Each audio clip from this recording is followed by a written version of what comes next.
নমস্কার, আমি বরুণ অধিকারী আবার আপনাদের সামনে এলাম। আজকে আমি বলবো ব্লাড গ্রুপ সম্পর্কে। আমরা সবাই জানি ব্লাড গ্রুপ কি আছে, কি কি দেখতে পাওয়া যায়। আপনারা সাধারণত চারটে ব্লাড গ্রুপ সম্পর্কে সবাই জানে, যেটা হলো এ, বি, এবি, ও। কিন্তু এর বাইরেও আরো চারটে ব্লাড গ্রুপ আছে।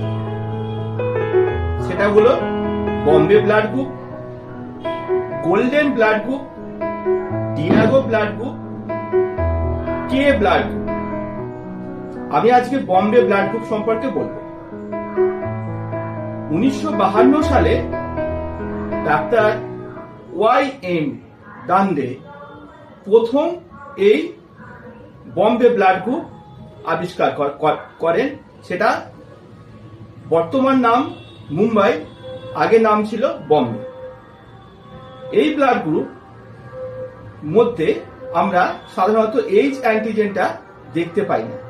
এইচ অ্যান্টিজেনের উপরেই কিন্তু এবি ও এই গ্রুপগুলো টেস্ট হয়।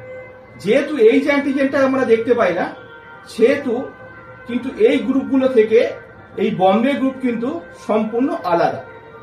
এই বম্বে গ্রুপ আমাদের ভারতবর্ষে 10,000 জনের মধ্যে একজন, ইউরোপের 10 লক্ষের মধ্যে একজন দেখতে পাওয়া যায়। এই বম্বে গ্রুপ যার থাকবে তাকে কিন্তু এই বম্বে গ্রুপের ব্লাডই দিতে হবে। তার রক্তে কিন্তু আর অন্য কোনো ব্লাড গ্রুপ দেয়া যাবে না। এই গ্রুপগুলো আমাদের খুবই দুষ্প্রাপ্য। আজকে এই পর্যন্ত, আবার অন্যদিন আসছি অন্য গ্রুপ নিয়ে। নমস্কার।